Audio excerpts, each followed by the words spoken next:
So hey everyone, এখন তো প্রচুর পরিমাণে গরম পড়েছে আর এই গরমে একদম কম খরচে বানিয়ে নিন দারুণ একটা রিফ্রেশিং ড্রিঙ্কস। তাই আজ তোমাদের সঙ্গে শেয়ার করতে চলেছি ব্যানানা মিল্কশেক। তার জন্য লাগছে আমার গোটা চারেক পাকা কলা।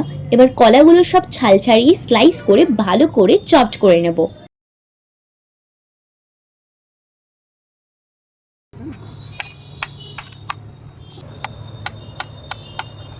তারপরে এই স্লাইস করা কলাগুলোর সাথে দিয়ে দেবো কাজু, কিশমিশ, আমুল দুধ, খেজুর, চিনি। এবার এই মিক্সারটাকে মিক্সার গ্রাইন্ডারে দুধ দিয়ে একটা ভালো করে স্মুদি পেস্ট বানিয়ে নেব।